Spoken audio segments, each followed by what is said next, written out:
আসসালামু আলাইকুম এভরিওয়ান। পিছুটান গল্পের 10 নম্বর পার্ট। তো চলো বেশি কথা না কইয়া গল্প শুরু করা যাক। আমি নিচে পড়ে ম্যাডামের দিকে তাকিয়ে কান্না করে দিলাম। যার জন্য এত কিছু করলাম, মনের ভিতরে আমার ধারণা ছিল যে একদিন হলেও উনি আমাকে মেনে নিবেন, কিন্তু এক মুহূর্তেই সবকিছু নষ্ট হয়ে গেল। আমি ভাবতেও পারি নাই রিমি ম্যাডাম আমার সাথে এমনটা করবেন। উনাকে বাঁচানোর জন্য আমি আবার নিজের জীবনটা পর্যন্ত দিতে চেয়েছিলাম, আর উনি কিনা আমাকে লাথি মেরে ভিতরে ফেলে দিল। আমার চোখ বেয়ে টপ টপ করে পানি পড়ছে। বাঘটা আমার কাছে চলে আসলো।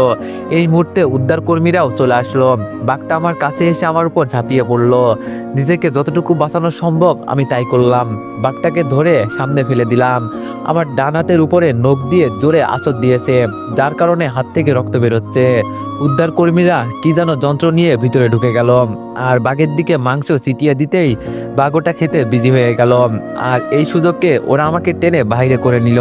আমি হাত চাপ দিয়ে ধরে আছি, হাত থেকে প্রচুর রক্ত বেরোচ্ছে। মিষ্টি আমাকে দেখে একটা বক্স নিয়ে দৌড়ে আমার দিকে আসতে লাগলো। আমার হাত পরিষ্কার করে ও ব্যান্ডেজ করে দিল। উদ্ধার কর্মীরা রিমিকে ডাক দিয়ে বলল, এই মেয়ে এখানে আসো। রিমি ভুলেও আমার দিকে তাকাই নাই। ও এসে উদ্ধার কর্মীদের বলল, জি বলেন, কি বলবেন। উদ্ধার কর্মীরা বলল, আমরা দূর থেকে দেখছি আপনি ওকে লাথি মেরে ভিতরে ফেলে দিয়েছেন, কেন এমন করলেন। রিমি বলল, আপনারা হয়তো কোথাও ভুল করছেন, ওকে তো আমি চিনি না, আর ও আপনাদের মতো আমাকে বাঁচাতে এসেছিল, কিন্তু বেচারা নিজেই ভিতরে পড়ে গেল। আর আপনারা দেখছেন আমি এক পা দিয়ে এগিয়ে দিয়েছিলাম যাতে ও উপরে উঠে আসতে পারে, কিন্তু ও নিজেই ভিতরে পড়ে গেল। আর এখানে আমার বা কি দোষ আছে। আমি শুধু রিমি ম্যাডামের মুখের উপর তাকিয়ে আছি। একটা মানুষ কতটা পাষাণ হলে এমন মিথ্যা কথা বলতে পারে। সিসি, যাকে আমি বিশ্বাস করতাম আজকে সে আমার সাথে বেইমানি করলো। এতদিন যা অপমান করলো সেগুলো হয়তো মানা যায়, তবে আজকে আমার সাথে যা করলো না, এর জন্য পস্তাতে হবে ওকে।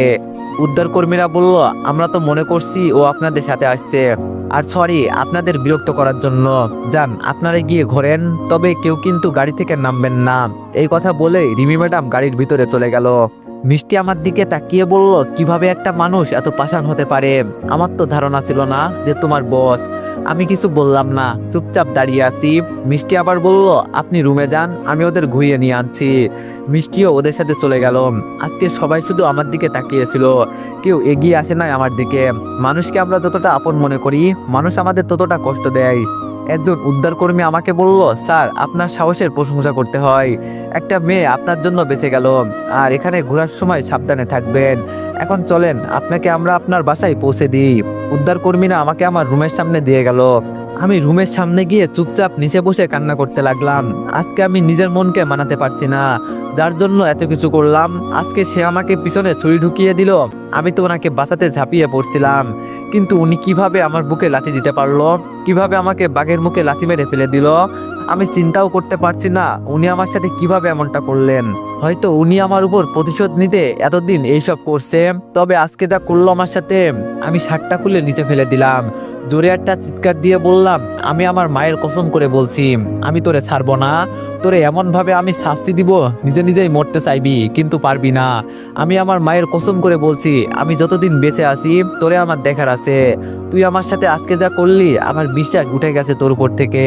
তোরে আমি এমন অবস্থা করব, রাস্তায় পড়ে কান্না করবি। আর যদি তোরে আমি কিছু করতে না পারি, তাহলে নিজের বুকে নিজে ছুরি ঢুকিয়ে মারা যাব, এই বলে দিলাম। আর এটাই আমার ওয়াদা। নিচে বসে বসে এইসব চিন্তা করছি, কোনোভাবে নিজের মনকে বোঝাতে পারছি না। শুধু বারবার একটা কথাই মাথায় ঘোরাঘুরি করছে, যে রিমি ম্যাডাম আমার সাথে কিভাবে এত বড় বেইমানি করতে পারলো। আজকে তো আমি না থাকলে উনি মারাও যেতে পারতেন। অফিসের কত স্টাফ ছিল, কেউ তো আর তার দিকে এগিয়ে গেল না।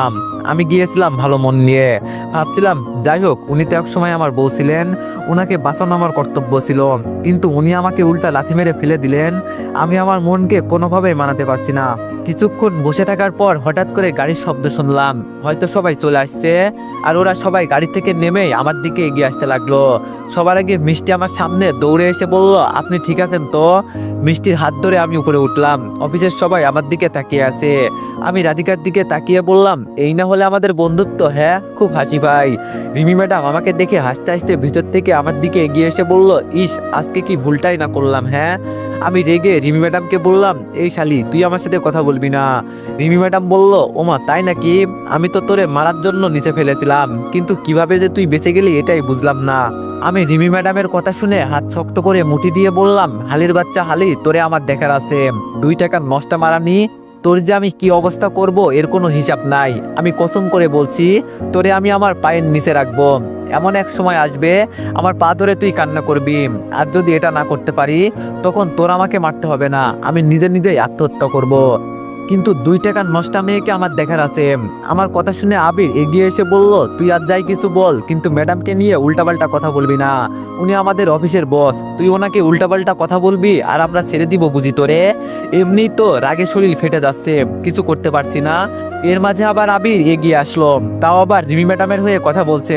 রাগে চোখ লাল করে বললাম, কুত্তার বাচ্চা এখান থেকে দূরে যা, নইলে খুব খারাপ হয়ে যাবে। আবির আমার গলায় হাত দিয়ে চেপে ধরে বলল, কিরে তুই কুত্তার বাচ্চা কাকে বলিস, রাস্তার ছেলে কোথাকার? শরীরে যত জোর ছিল সবটা দিয়ে দিলাম আবিরকে একটা লাথি। লাথিকে আবির দূরে ছিটকে পড়লো। আবির উঠে যে আমার দিকে আসবে, তখন রাধিকা সহ কয়েকজনকে ধরে ফেললো। আমি রিমি ম্যাডামের দিকে তাকিয়ে চিৎকার দিয়ে বললাম, তোরে আজকে খাইছি। আর আবির, তোরে কি বলবো, আমি তোর সাথে উল্টাপাল্টা কিছু বলতে পারবো না। তুই তো এখনো, ও আমার বউ, তোরে তো সত্য মতে এখনো ডিভোর্স দেওয়া হয় নাই। আজকে তোরে আমি মেরে কি অবস্থা করি দেখ। এমন কোন বাপের বেডা আছে যে আমাকে আটকিয়ে দেখাবে? ডাক দে, আমার বউকে আমি মারবো, দেখি কোন শালা কি বলে। প্যান্ট থেকে বেল খুলে দিলাম রিমি ম্যাডামের গায়ে বসিয়ে। উনি চিৎকার দিয়ে বলল, ও মা গো, আমি শেষ। যেই আবার আরেকটা আঘাত করব, তখন মিষ্টি আমাকে পেছন থেকে জড়িয়ে ধরে আটকিয়ে বলল, রিফাত প্লিজ এখানে কোনো ঝামেলা করবে না। এর ভিতরে নিরাপদ কর্মীরা চলে আসলো। ওরা আসতে রিমি ম্যাডাম কান্না করতে করতে ইচ্ছা মতো আমার বিরুদ্ধে যা ইচ্ছা তাই বলতে লাগলো। শেষে ওরা এসে আমাকে বলল, জানো তো অচেনা মেয়ের গায়ে হাত দেওয়া কি অপরাধ হতে পারে? তাও আবার বেল্ট খুলে আঘাত করছো, এখন জেলে বসে বসে জেলের ভাত খেতে পারবে। আমি বোকা সরে হাসি দিয়ে বললাম, তাই নাকি? আপনারা আমাকে জেলে নিয়ে যাবেন? এতই সহজ? 1 মিনিট দাঁড়ান। আমি ফোনটা বের করে আপুকে কল দিলাম। আপু ফোন রিসিভ করে বললাম, রিফাত বল। আমি বললাম, আপু বাবার কাছে ফোনটা দে তো। আপু বলল, কি করবি? আমি রেগে বললাম, বাবার কাছে ফোন দিতে বলেছি, তুই বাবার কাছে ফোন দে, এত কথা বলিস কেন? আপু আর কিছু বলে নাই ভয়ে। ওপাশ থেকে বাবা বলল, হ্যালো রিফাত। আমি বললাম, বাবা আমার আর রিমির বিয়ের কাগজগুলো তোমার কাছে না, ওগুলোর একটা পিক তুলে দাও। বাবা বলল, রিমিকে বাবা? আমি বললাম, তোমার লন্ডনী বৌমা। বাবা বলল, কিন্তু ওর সাথে তো তোর। আমি বললাম, বাবা আমি এত কথা শুনতে চাই না, তোমাকে যেটা বলা হয়েছে সেটা করো প্লিজ। বাবা বলল, আচ্ছা দিতেছি। বাবা আমার ভুল হয়ে গেছে, তুই প্লিজ বাড়িতে আয়। আমি বললাম, খুব তাড়াতাড়ি আসবো বাবা, এই নিয়ে চিন্তা করো না, আর তোমার উপর আমার কোনো রাগ নেই। আচ্ছা বাবা, পরে কল দিবনি, এখন রাখি। এই কথা বলে কল কেটে দিলাম। পিকগুলো আসতে নিরাপত্তা কর্মীদের দেখিয়ে বললাম, এই যে দেখেন, এই মেয়ে আমার বিয়ে করা বউ। আর আমি মনে করি আপনাদের কোনো আইনে নাই যে আমার বউয়ের উপর হাত তুলতে পারবো না। নিরাপত্তা কর্মীরা শুধু বলল, আর যাই করেন রুমের ভিতরে করবেন, এখানে এভাবে বিশৃঙ্খলা সৃষ্টি করবেন না। শুধু আপনাদের ভালোর জন্য, সবার যেন ক্ষতি না হয় সেই দিকে খেয়াল রাখবেন। আমি বললাম, জি স্যার ধন্যবাদ। ওরা চলে যেতে রিমি কাঁধে হাত দিয়ে কান্না করতে করতে বলল, আমার বাবা পর্যন্ত কোনোদিন আমার গায়ে হাত তোলে নাই, আর আজকে তুই আমাকে মারলি, আবার বউয়ের পরিচয় দিয়েছ আমাকে। তোরে আমি আজকে মারতে চেয়েছিলাম, কিন্তু পারি নাই। আর যদি কোনোদিন আমি সুযোগ পাই, তাহলে তোরে আমি কুড়াল দিয়ে কুপিয়ে মারবই বলে দিলাম। আমিও বললাম, তুই যা পারিস কর, তোর অহংকার যদি আমি কমাতে না পারি, তাহলে বলছি না আমি আত্মহত্যা করব। রিমি বলল, যাই করিস না কেন, দিন শেষে তো আমার অফিসেই যাবি। আমি বললাম, সে গেলে তো যাবই, ফাইন করছি তো যেতেই হবে, তবে দেখা তো যাবেই কে কত দূর যেতে পারে। রিমি মিষ্টিকে রেগে বলল, মিষ্টি আজ থেকে তুমি আমাদের সাথে থাকবে, এখানে কারো কোনো কাজ করতে হবে না, তোমাকে তো আমাদের সেবার জন্য দেওয়া হয়েছে, সো আমাদের সাথে থাকবে, আমরা যা বলবো তাই করবে।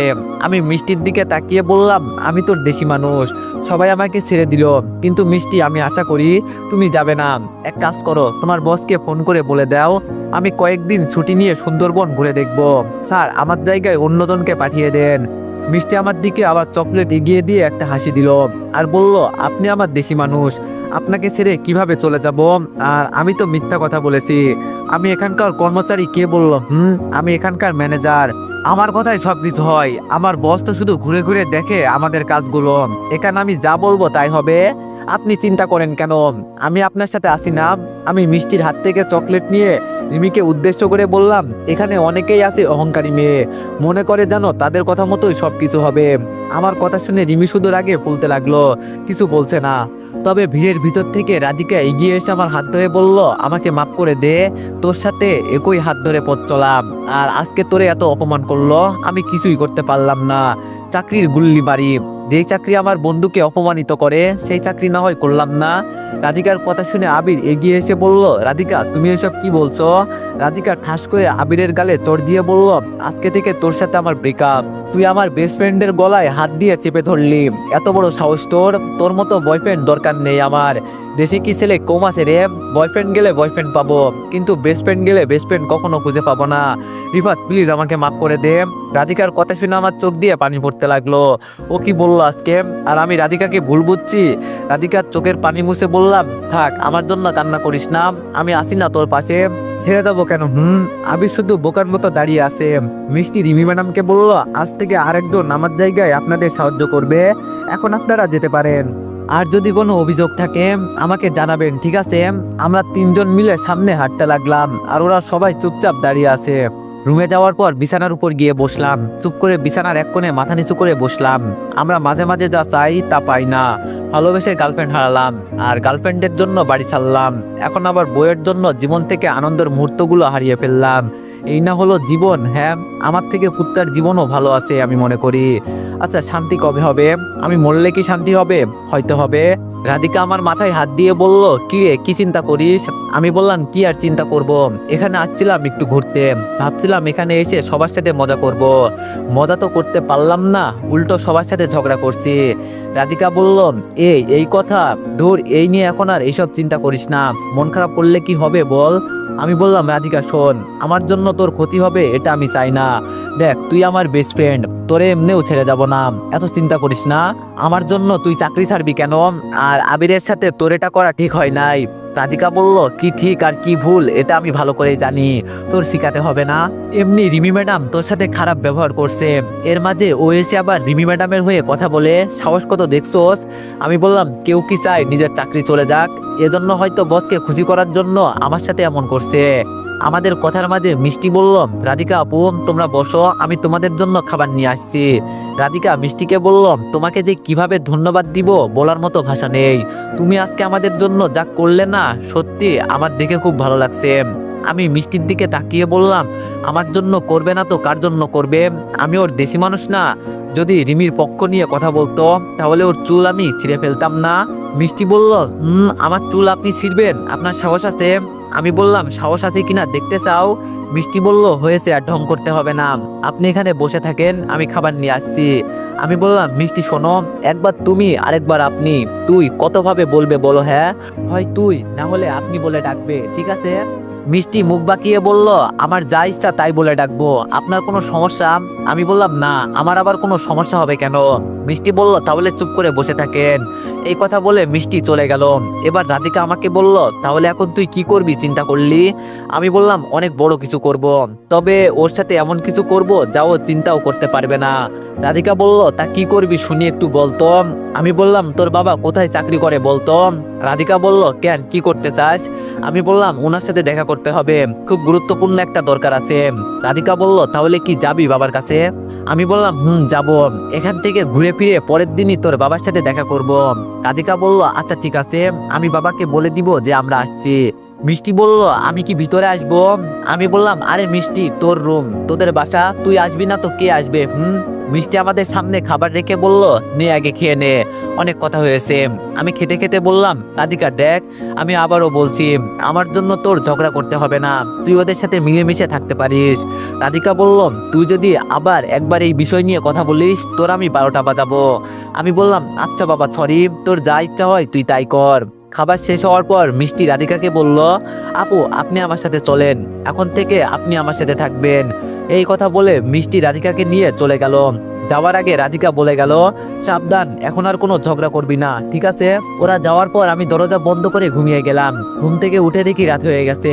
এর মাঝে দরজার বাইর থেকে মিষ্টি বলল, রিফাত ভিতরে আসো নাকি এখনো ঘুমে? মিষ্টির কথা শুনে আমি দরজা খুলে দিয়ে বললাম, আয় ভিতরে। মিষ্টি ভিতরে ঢুকে সোফায় বসে বলল, তা ঘুমিয়েছিলি এতক্ষণ? আমি বললাম, মিষ্টি বলল, আচ্ছা শোন, কালকে আমরা এক জায়গায় ঘুরতে যাব, তবে এখনো একটা কাহিনী বাকি আছে। আমি বললাম, এখন আবার কি বাকি আছে? মিষ্টি বলল, কালকে গেলে দেখতে পারবি। আমি বললাম, এইসব এখন বাদ দে, মিষ্টি শোন আমি কি বলি। মিষ্টি বলল, বলেন, আমি শুনছি। আমি বললাম, আচ্ছা তুই এত সুন্দর কেন? মিষ্টি আমার কথা শুনে একটু লজ্জা পেল, কিন্তু খানিকক্ষণ পর বলল, থাক, আমাকে আর পাম দিতে হবে না। বউ রেখে কি অন্য কোনো মেয়ের প্রশংসা করে? আমি বললাম, আমার আবার বউ কোথায় দেখলি তুই? মিষ্টি বলল, থাক থাক, এখন আর মিথ্যা কথা বলতে হবে না, তখন তো বিয়ের কাগজপত্রগুলো বের করে দেখিয়েছিলেন। আমি বললাম, ও এই কথা। আরে শোন, ওকে আমি বাবার জোরাজুরিতে বিয়ে করি, কিন্তু বিয়ে করেছি ঠিকই, ওর গায়ে হাত পর্যন্ত দিতে পারি নাই এখনো। ও তো বিয়ের পরের দিনই এসে আমার কাছ থেকে ডিভোর্স পেপারে সাইন নিয়ে গেছে। এখন শুধু 6 মাসের বাকি, পরে ওর সাথে সত্যি সত্যি ডিভোর্স। মিষ্টি বলল, আপনার বাবা আপনার সাথে এমন করলেন কেন? আমি বললাম, আমার বাবা খুব রাগী মানুষ, উনি যা বলেন তাই করেন, এজন্য আমার বিয়ে করতে হয়েছে। মিষ্টি বলল, তার মানে এই মেয়ে আপনার বউ ছিল? আমি বললাম, বাদ দে, এইসব কথা বলে আমি আর সময় নষ্ট করতে চাই না। মিষ্টি বলল, আপনি তখন বললেন যে ওর উপর আপনি প্রতিশোধ নিবেন, তবে আমার এতটা খারাপ লাগছে তখন দেখলাম ওই মেয়ে আপনাকে লাথি মেরে নিচে ফেলে দিল। আমি হাসি দিয়ে বললাম, আজকে তো শুধু আমাকে লাথি দিয়েছে, কিন্তু যদি কোনোদিনও সুযোগ পাই না তাহলে আমার বুকে ছুরি ঢুকিয়ে দিবে। তবে এখন অনেক বড় একটা কিছু করব। মিষ্টি বলল, আমি কি এখন যাব? আমি বললাম, এত তাড়াতাড়ি গিয়ে কি করবি? আর রাধিকা কোথায়? মিষ্টি বলল, ও তো রুমে বসে ফোন নিয়ে বিজি, একটু পর পর ওই ছেলে ওকে কল দিচ্ছে, এজন্য আমি উঠে চলে আসছি। আমি বললাম, ভালো কাজ করছোস। আচ্ছা মিষ্টি, তোরে একটা কথা বলবো। মিষ্টি বলল, জি বলতে পারেন। আমি বললাম, তোর কি বয়ফ্রেন্ড আছে? মিষ্টি বলল, আরে কি যে বলেন না আপনি, কাজ করতে করতে জীবন শেষ, আবার এইসব আজব জিনিস থেকে কি করব? আমি বললাম, হঠাৎ করে কেউ যদি তোরে বলে যে সে তোরে পছন্দ করে, তাহলে কি করবি? আমার কথা শুনে মিষ্টি একটু লজ্জা পেয়ে বলল, তখনকার বিষয় তখন দেখা যাবে। আমি বললাম, মনে হচ্ছে জানো আমার কথা শুনে তুই লজ্জা পেলি? মিষ্টি বলল, আপনাকে বলছে আমি লজ্জা পাচ্ছি, আর আপনি কি এমন বললেন যে আমি লজ্জা পাচ্ছি? আমি বললাম, হঠাৎ কোনো একদিন বলেই দিব, কিন্তু এখন নতুন কিছু চিন্তা করছি। মিষ্টি বলল, তা কি বলবেন শুনি? আমি বললাম, এই তো বলবো যে তুমি খুব সুন্দর, আমি তোমার প্রেমে পড়ছি, তোমার মতো মেয়ে পেলে আর কিছু লাগবে না, তুমি লক্ষ্মী বউ হবে, এইসব বলবো। মিষ্টি বলল, জান আপনি যে কি কথা বলেন।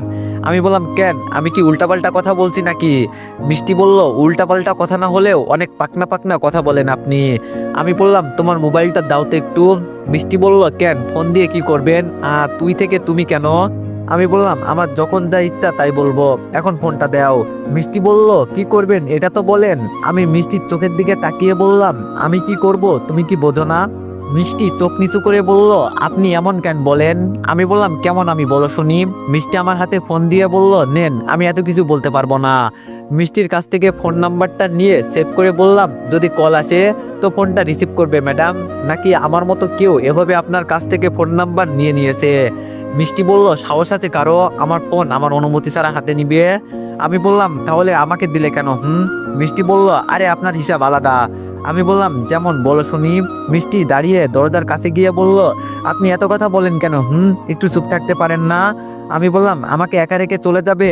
মিষ্টি বলল, আমি আবার কোথায় যাব? আমি বললাম, এই যে রুমে চলে যাচ্ছেন। মিষ্টি বলল, তো আপনাকে কি আর ঘুম পাড়িয়ে দিতে হবে নাকি? আমি বললাম, দিলে তো ভালোই হয়। মিষ্টি বলল, পা ভেঙে দিব একদম, চুপচাপ ঘুমিয়ে পড়েন। এই কথা বলে মিষ্টি হাসতে হাসতে চলে গেল। বিছানায় শুয়ে শুয়ে চিন্তা করছি, আজকেও যদি আমার বউ আমাকে মেনে নিত, তাহলে ওর সাথে কতই না জমিয়ে প্রেম করতে পারতাম। কিন্তু ও আমার মন থেকে উঠে গেছে। একবার মন থেকে যে উঠে যায়, তার কথা আমি দ্বিতীয়বার আর চিন্তা করি না। তবে এখন চিন্তা ভাবনা করছি, যদি আমার আরেক বিয়ে করতে হয় তাহলে মিষ্টিকেই করব। ও মেয়েটা যেমন হোক আমার কথা তো শোনে। তবে আর যাই কিছু বলি না কেন, সত্যি ওর মনটা অনেক অনেক ভালো। এইসব চিন্তা করতে করতে ঘুমিয়ে গেলাম। সকালে সূর্যের আলোয় ঘুম ভাঙলো। ঘুম থেকে উঠে একটু বাইরে হাঁটতে বের হলাম। রুম থেকে বের হয়ে একটু সামনে গিয়ে দেখি রিমি ম্যাডাম হাঁটাহাঁটি করছে। আমার সামনে এসে রিমি ম্যাডাম একবার দাঁড়িয়ে আমার দিকে তাকিয়ে বলল, মনে হয় আজকের দিনটাই খারাপ যাবে। কেন যে সকালে বের হতে গেলাম। আমিও কম গেছি। ও বলতে পারলে আমি বলতে পারবো না কেন? আমি জোরেই বললাম, যেই না চেহারা কুত্তাই দেয় না পাহারা। আবার এই চেহারা নিয়ে অহংকার করে, থাক থাক, এত কিছু বলে লাভ নেই, পরে আবার কান্না করে দিবে। কালকে এক আঘাতেই কেমন যেন কান্না করে দিল। আর একদিন যদি গাছের সাথে বেঁধে পিটাই তাহলে কি অবস্থা হবে? আমার তো মাঝে মাঝে খুব হাসি পায়। আমার কথা শুনে রিমি ম্যাডাম জায়গায় দাঁড়িয়ে গেল। আমার দিকে তাকিয়ে বলল, কিরে তুই কি আমাকে কথাগুলো বললি? আমি রিমি ম্যাডামের দিকে তাকিয়ে বললাম, এই মেয়ে তুই কে? তোরে তো আমি চিনলাম না। আর আমারে কি কুত্তাই কামড় দিছে যে তোরে দেখে আমার এইসব কথা বলতে হবে? রিমি ম্যাডাম বলল, আচ্ছা আচ্ছা আমি যে তোরে এত অপমান করি এরপরও কিভাবে তুই আমার সামনে আসলি? তোর কি একটুও লজ্জা শরম নাই? আমি বললাম ছেলে মানুষের আবার কিসের লজ্জা? আমরা তো চাইলে প্যান্ট খুলে আন্ডার প্যান্ট পরে ঘুরতে পারি, কে কি বলবে? আমরা চাইলে যা করতে পারবো তোর মতো মেয়েরা কি তাই করতে পারবে রে? কিছু কিছু মানুষ নিজেকে আবার অফিসের বস দাবি করে। আমার তো মনে হয় কোনো কোনো মানুষের ভিতরে অফিসের বস হওয়া তো দূরের কথা, অফিসের পিয়ন হওয়ার যোগ্যতা পর্যন্ত নেই। হঠাৎ করে পিছন থেকে রাধিকা আমার হাত টেনে ধরে বলল, কিরে তুই এখানে কি করিস? চল এখন এখান থেকে, সকালে নাস্তা করে আসি চল। রিমি রাধিকাকে দেখে বলল, রাধিকা তোমার সাথে আমার কোনো শত্রুতা নেই, আর তুমি আমাদের সাথে এসেছো, আমাদের সাথেই যাবে, সবকিছু নিজ দায়িত্বে করবে। তোমার বাবার সাথে আমার কথা হয়েছে, উনি বলেছে তুমি হয়তো ভুল করেছো। থাক এইসব কথা বলে আর সময় নষ্ট করতে চাই না, আজকে বিকালে আমরা রওনা দিব। পরে ওই সেই দিনের মতো হোটেলে থেকে রাতটা পার করে চলে যাব। আর আমার অফিসে যদি একটা পিয়ন চাকরি করে তবে সে আমার অফিসের কেউ, ঝগড়া থাকলে আমাদের মাঝে আছে, তাই বলে অফিসের স্টাফদের মাঝে না। সময় মতো সবাইকে রেডি থাকতে বলবে। আমি রিমির দিকে তাকিয়ে বললাম, এই মেয়ে তোর কি মনে হয় আবার আমি তোর বোকা বোকা কথায় ফেসে যাবো? খুব হাসি পাই রে আমার, তুই দিন গুনতে থাক। 1 মাসের ভিতরে যদি তোরে আমি কিছু করতে না পারি তাহলে আমাকে আর তুই দেখতে পারবি না, এই বলে দিলাম। রিমি ম্যাডাম বলল, ও তাই নাকি? আরে 1 মাসে কে কি করতে পারে? দা তোরে আমি 3 মাস সময় দিলাম, এর ভিতরে তুই যদি আমার একটা চুল ছিঁড়ে দেখাতে পারিস তো ছিঁড়ে দেখাস। রাধিকা আমাকে টেনে রুমে নিয়ে গেল। রুমে গিয়ে রাধিকা রেগে বলল, তুই জানিস না ম্যাডামের সাথে কথা বললে তোর ঝগড়া হয়, এরপরও কেন ওনার সাথে তুই কথা বলিস? আমি বললাম, আরে তুই এটা বুঝিস না কেন? কথা না বললে কি খেলা জমবে রে? আর যাই করি কথা তো বলতেই হবে। রাধিকা বলল, ভাই তোরে আমি আজও চিনতে পারলাম না, তুই যে মাঝে মাঝে কি করিস আমার মাথায় ঢোকে না। মিষ্টি রুমে ঢুকে বলল, এত ঢুকাতে হবে না, এখন রেডি হন সবাই, সকালের নাস্তাকেই আমরা বের হব। রাধিকা বলল, আমরা 3 জন একসাথে ঘুরবো, ওদের সাথে কিন্তু আমরা ঘুরবো না। উত্তরে মিষ্টি বলল, রাধিকা আপু আপনি এটা ভুলে যাবেন না, এটা আমার এলাকা, এখানে আমি 5 বছর ধরে চাকরি করি, আর আপনারা তো আমার কাছের মানুষ, আপনাদের সম্মান কিভাবে বাঁচাতে হয় তা আমার জানা আছে। আমি মজা করে মিষ্টিকে বললাম, আমরা কি শুধু তোমার কাছের মানুষ, এর বাইরে আর কিছু না? মিষ্টি রাতের মতো আবার লজ্জা পেয়ে মাথা নিচু করে বলল, জান আপনি যে মাঝে মাঝে কি সব বলেন, এখন তাড়াতাড়ি রেডি হয়ে বের হন। মিষ্টি চলে যাওয়ার পর রাধিকা বলল, কাহিনী কি মাম্মা, ডাল মে তো কুছ কালা হে। আমি বললাম, ডালে আবার কালা কি সব বলিস? রাধিকা বলল, আরে গাধার বাচ্চা, এটা হিন্দি ভাষা, বলছে এখানে কোনো একটা ঘাপলা তো আছেই। আমি বললাম, থাকলে স্বাভাবিক থাকতেই পারে, তোরে কি বলতে হবে রে, এখন গিয়ে রেডি হ। রাধিকা বলল, দেখ ভাই এখানে আমরা 2-3 দিনের জন্য ঘুরতে এসেছি, দেখিস আবার উল্টাপাল্টা কিছু করিস না। আমি বললাম, ধুর তুই যা তো, এত বিরক্ত করিস না। আমার কথা শুনে রাধিকা চলে গেল। রাধিকা যাওয়ার পর রেডি হয়ে রুম থেকে বের হলাম। রাধিকা আর মিষ্টি আসার পর আমরা নাস্তা করে গাড়ি নিয়ে বের হলাম। কিছুটা সামনে যেতেই দেখি আমাদের অফিসের স্টাফদের গাড়ি, ওরাও হয়তো ঘুরতে বের হয়েছে, এবারই মিশন শুরু হবে। তো এভরিওয়ান, নেক্সট পার্টের জন্য সবাই অপেক্ষা করো, আর সবাই একটু বেশি বেশি লাইক আর কমেন্ট করে দিও। ধন্যবাদ।